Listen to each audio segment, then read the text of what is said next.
شہر میں بلند ہونا کامیابی کی علامت سمجھنے لگے۔ اس کا نقصان یہ ہے کہ معاشرے میں دو چیزیں روز بروز بڑھتی چلی جا رہی۔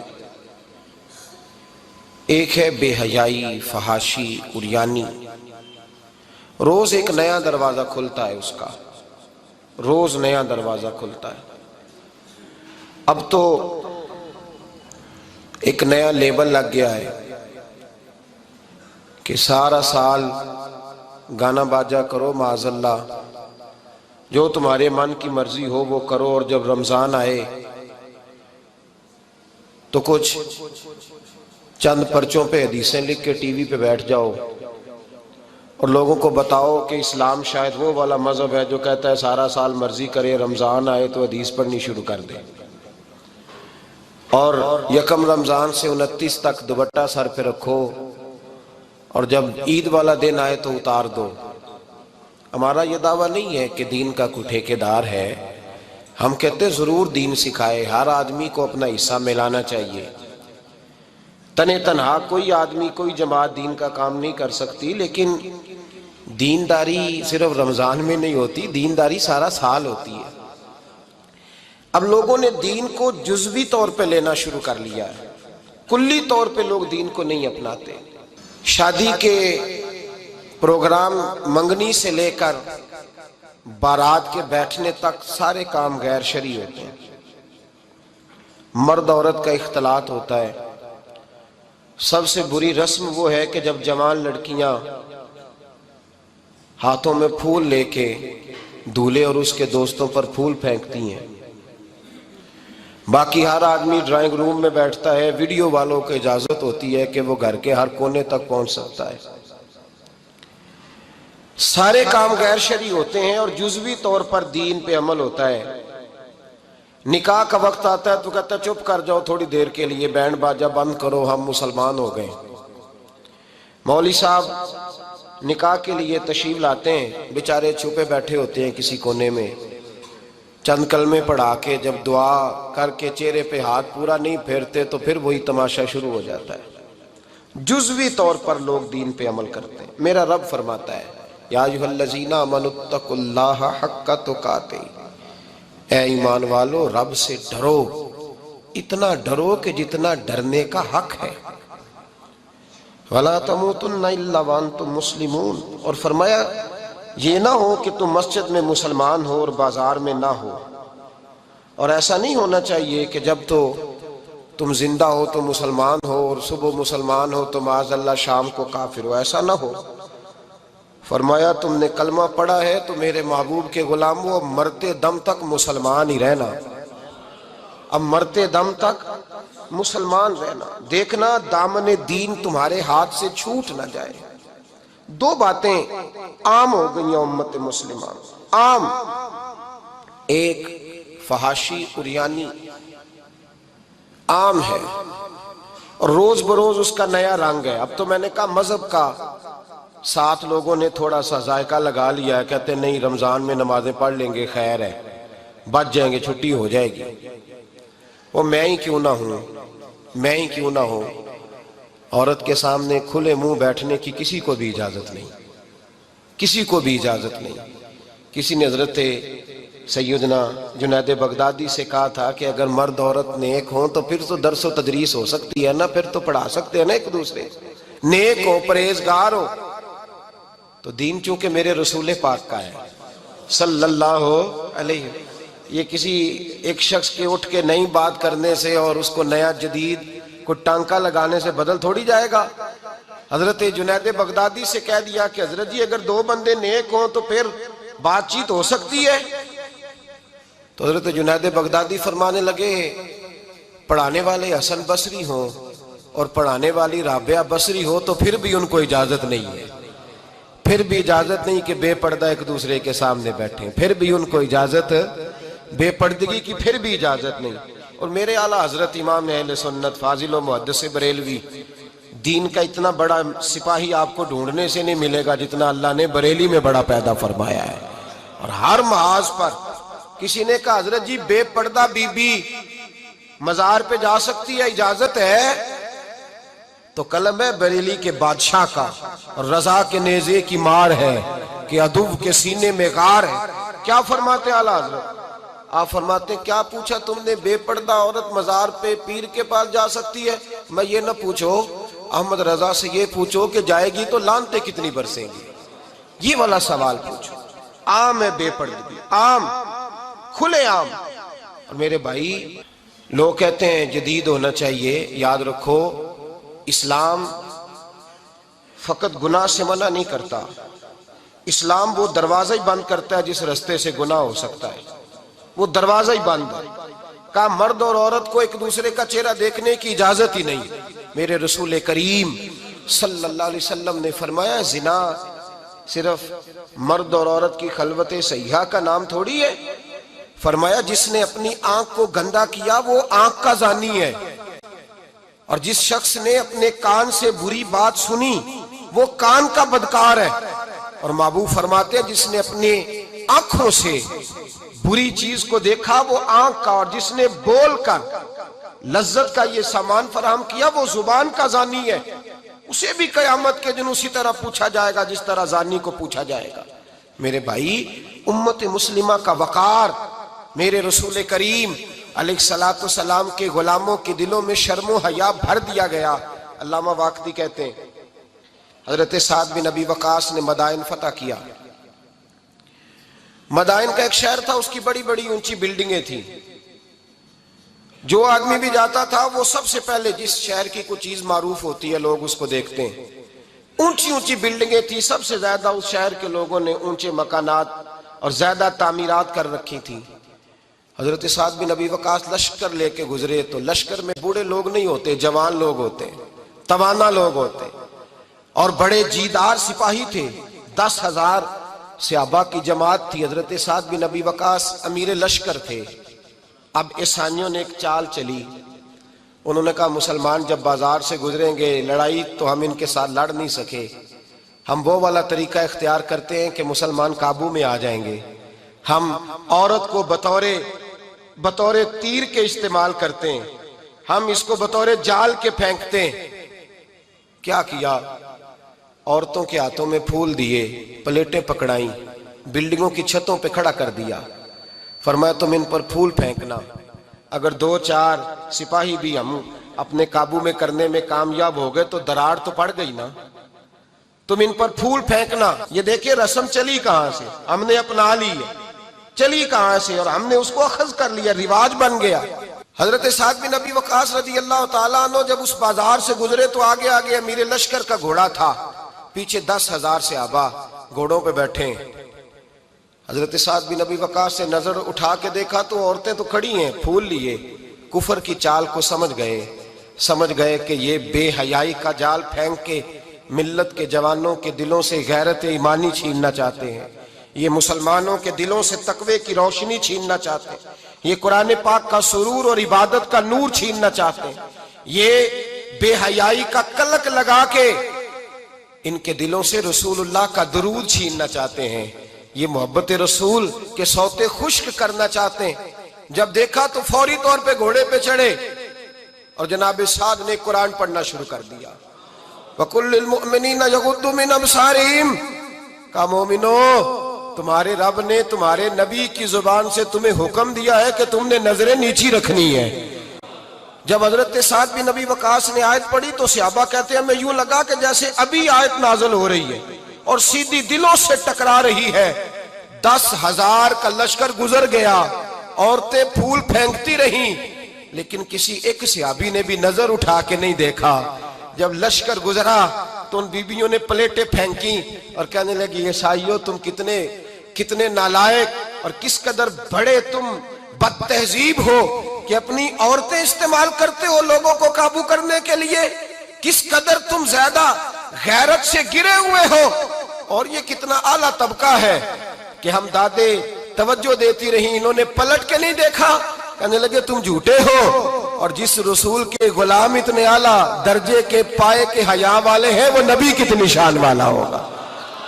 بیبیوں نے کلمہ پڑھنا شروع کر دیا۔ بھائی یاد رکھیں یہ جو آج جگہ جگہ مسلمانوں کے خلاف کفر کی سازش ہے، میری ملت کا جوان روز رات کو 10 میسج ٹائپ کرتا ہے یہ روز رات کو 20 نمبر اپنے موبائل پہ رکھتا ہے اور فخر کے ساتھ بیان کرتا ہے، اور بڑی تکلیف کے ساتھ بات کہنی پڑتی ہے کہ اس کے ابا جی کو بھی پتا ہے کہ بچے کے موبائل میں نمبر ہیں، اس کے گھر والوں کو بھی پتا ہے، اور لوگ ہیں کہ اس کو ایک شغل سمجھ کے، ایک چھوٹا سا بچے کا شوق سمجھ کے اس کو درگزر کر رہے ہیں۔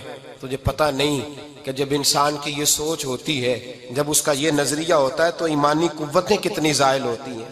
جب نوجوان کی نظر کے اندر عیب پیدا ہوتا ہے تو پھر اس سے نماز کی لذت جاتی رہتی ہے، قرآن پاک کا ذائقہ جاتا رہتا ہے، درود پاک کا ذائقہ جاتا رہتا ہے۔ اٹھائیے مسند امام احمد بن حنبل، میرے رسول کریم صلی اللہ علیہ وسلم کی بارگاہ میں صحابی نے آ کے عرض کی، یا رسول اللہ میں بڑی اچھے طریقے سے وضو کرتا ہوں، ٹائم نکال کے مسجد آتا ہوں، حضور میں پابندی سے پڑھنے کی کوشش کرتا ہوں، لیکن اے معصوم آمنہ، یا رسول اللہ میرا نماز میں دل نہیں لگتا، حضور میری طبیعت نہیں جمتی، میرا دوڑ جانے کو دل کرتا ہے، کوئی نسخہ بتلائیے۔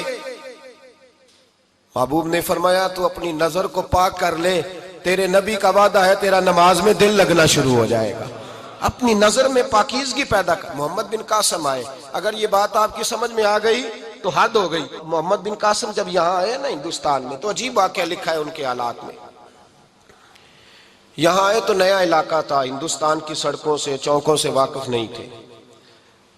جب تشریف لائے، راجہ دہر ان کے مقابلے میں تھا، جنگ کرنی تھی، لشکر لائے تو خود بھی ابھی 17 سال یا 19 سال کے جوان تھے، اور ساتھ بھی لشکر جوانوں کا تھا۔ ایک بزرگ تھے قافلے میں، بزرگ کہتے ہیں میری محمد بن قاسم سے ملاقات ہوئی تو میں نے اس شخص کے چہرے پر پریشانی دیکھی، شدید تکلیف میں دیکھا، تو میں نے کہا جرنیل مسلمانوں کے تو کس پریشانی میں ہے؟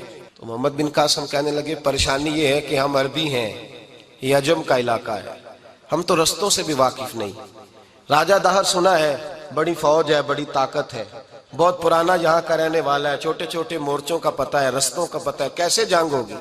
میں پریشان ہوں کہ مقابلہ کیسے ہوگا؟ وہ بزرگ کہتے ہیں میں نے بھی دعا کی، تسلی دی، میں نے کہا اللہ تیری مدد کرے گا۔ میں گزر گیا، 3-4 دن کے بعد ملاقات ہوئی تو میں نے محمد بن قاسم کے چہرے پر بڑی روشنی دیکھی، ہنستے اور مسکراتے دیکھا، توانائی دیکھی، وقار دیکھا، اطمینان اور سکون دیکھا۔ میں نے کہا خیریت تو ہے، پرسوں ترسوں تو بڑے پریشان تھے، آج کیا ہوا؟ اگر یہ بات سمجھ میں آ گئی میری ملت کے جوان کے، اگر یہ بات سمجھ میں آ گئی تو شاید اسے ڈھب اور سلیقہ آ جائے جینے کا، شاید یہ سمجھ جائے کہ میری توانائی کا راز کہاں ہے۔ کہنے لگے بھائی پرسوں ترسوں بڑے پریشان تھے، آج کیا ہوا؟ جواب دیا کہ تاریخ بنا دی، اس 17 سال کے جوان نے تاریخ بنا دی۔ کہنے لگا میں بے فکر ہو گیا ہوں، راجہ دہر میرا مقابلہ نہیں کر سکتا، وہ 2 دن نہیں کھڑا ہو سکتا میرے سامنے۔ کہا وجہ کیا ہے؟ محمد بن قاسم کہنے لگے میں نے تحقیق کی ہے، مجھے پتا چلا ہے کہ راجہ دہر ذہن کا گندا ہے، نظر کا ناپاک ہے، وہ سینے بند کا برا ہے۔ مجھے پتا چلا ہے وہ تو چچا زاد بہن کو نہیں چھوڑتا، وہ تو خالہ زاد پہ بری نظر رکھتا ہے۔ مجھے پتا چلا ہے کہ اس کے تو اپنے علاقے کی عورتیں اس کی نظر سے محفوظ نہیں ہیں۔ کہنے لگا جو گندی نظر کا جوان ہوتا ہے وہ کسی میدان میں نہیں ٹھہر سکتا۔ کہنے لگا میری 17 اور 19 سال کی جوانی ہے، مجھے قسم ہے گنبد خضرا کی، میں نے جب بھی دیکھا ہے یا مصطفیٰ کا درود دیکھا ہے یا رسول اللہ پہ نازل ہونے والا قرآن دیکھا ہے۔ میرا مقابلہ کیسے کرے گا؟ میرے مقابلے میں کیسے آئے گا؟ جو نظر کا گندا ہو، کردار کا ناپاک ہو، وہ کسی کے مقابلے میں آ سکتا؟ اور ملت کے جوان یاد رکھ، جب تک نظریں ناپاک ہوتی ہیں اس وقت تک وجود کمزور ہوتے ہیں، جب تک نظریں ناپاک ہوتی ہیں ارادوں میں دراڑیں ہوتی ہیں، جب نظریں ناپاک ہوتی ہیں پھر عقیدے متزلزل ہوتے ہیں، جب نظریں ناپاک ہوتی ہیں پھر انسان کوئی بھی مہم سر نہیں کر سکتا، اور جب نظر پاک ہوتی ہے۔ حضرت عبداللہ بن حذافہ جہاد کر رہے تھے، روم کے عیسائیوں نے گرفتار کر لیا، 1000 آدمی نے مل کے پکڑا، گرفتار نہیں ہوتے تھے صحابی، 1000 آدمی نے گھیرا ڈالا، گرفتار کر کے لے گئے۔ اور جب بادشاہ کے سامنے گئے تو وزیر کہنے لگا بادشاہ بندہ بڑے کام کا ہے، اگر ہمارے قابو آ گیا تو فائدہ دے گا۔ صحابی ہیں حضرت عبداللہ بن حذافہ، حضرت فاروق اعظم کا زمانہ ہے، اگر قابو آ گیا تو فائدہ دے گا۔ بادشاہ کہنے لگا کیوں، کیا خوبی ہے؟ کہنے لگے ہم 1000 آدمی تھے، یہ اکیلا قابو نہیں آ رہا تھا، 1000 آدمی تھے. اگر ہماری فوج میں شامل ہو گیا تو بہت بڑا جرنیل ملے گا. بادشاہ کہنے لگا کوئی مسئلہ نہیں، 2-3 چیزیں ہوتی ہیں بندے کو خریدنے کے لیے، خرید لیتے ہیں. بادشاہ کہنے لگا عبداللہ جتنی دولت تجھے چاہیے میں تجھے دے دیتا ہوں، میرے لشکر میں آ جا، معاذ اللہ اسلام چھوڑ دے. حضرت عبداللہ بن حذافہ کیا فرماتے ہیں بڑا تو بیوقوف ہے، میں نے دولت کمانی ہوتی تو مدینے میں بیٹھ کے تجارت کرتا. میں دولت کمانے نہیں نکلا، میں تو رسول اللہ کی رضا کمانے کے لیے نکلا ہوا ہوں. دولت کمانی ہوتی تو کسی مارکیٹ میں ہوتا، میدان میں آنا تھا. شہادت ہے مطلوب مقصود مومن، نہ مال غنیمت نہ کشور کشائی.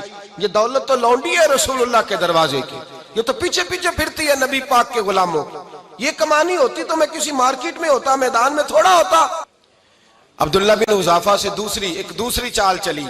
کہنے لگے میاں عہدہ جو تجھے چاہیے، میں بادشاہ ہوں، میرے نیچے جو عہدہ تو کہے گا وہ تجھے مل جائے گا.